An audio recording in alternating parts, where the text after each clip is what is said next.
T20 ప్రపంచ cup 2024 చివరి దశకు చేరుకుంది. గురువారం జరగబోయే 2 సెమీఫైనల్స్ అలానే శనివారం జరగబోయే ఫైనల్ మ్యాచ్తో ఈ టోర్నమెంట్ ముగుస్తుంది. విజేత ఎవరు అనేది తెలియడానికి ఇంకా కేవలం 3 మ్యాచ్లు మాత్రమే మిగిలి ఉన్నాయి. ఇక ఈ సెమీఫైనల్స్ అలానే ఫైనల్ విజేతపై రకరకాల విశ్లేషణలు వెలువడుతున్నాయి.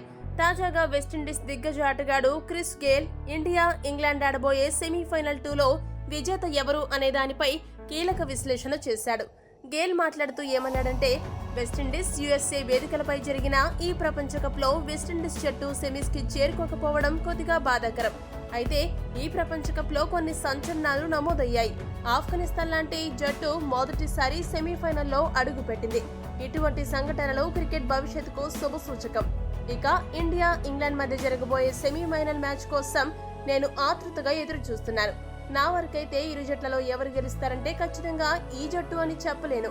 2 జట్లు చాలా పటిష్టంగా ఉన్నాయి. కీలక సమయంలో అటు ఇంగ్లాండ్ ఆటగాడు బట్లర్, ఇటు టీమిండియా ఆటగాడు రోహిత్ శర్మ ఫామ్ లోకి వచ్చారు. ఏ జట్టు అయితే ఒత్తిడిని అధిగమించి మంచి ప్రదర్శన చేస్తుందో ఆ జట్టుకే గెలిచే అవకాశాలు ఎక్కువగా ఉంటాయి. అయితే సూపర్ 8 దశలో ఆస్ట్రేలియాపై ఇండియా ప్రదర్శన నన్ను చాలా ఆకట్టుకుంది. మరోసారి టీమిండియా అదే తరహా ప్రదర్శన ఇంగ్లాండ్ పై కనబరచగలిగితే తప్పకుండా ఇంగ్లాండ్ ఓడిపోతుంది. ఇండియా ఫైనల్స్ కి వెళ్తుంది. ఇది జరగాలంటే రోహిత్ శర్మ మరోసారి తన బ్యాట్ కి పని చెప్పాలి. ఈసారి అతడు సెంచరీ సాధించాలని కోరుకుంటున్నా. టీమిండియాకే నా ఫుల్ సపోర్ట్ అని గేల్ ముగించాడు. ఈ వీడియో కనుక మీకు నచ్చినట్టయితే లైక్, షేర్, కామెంట్ చేయండి. మరిన్ని స్పోర్ట్స్ అప్డేట్స్ కోసం మా ఛానల్ సబ్స్క్రైబ్ చేసుకోండి.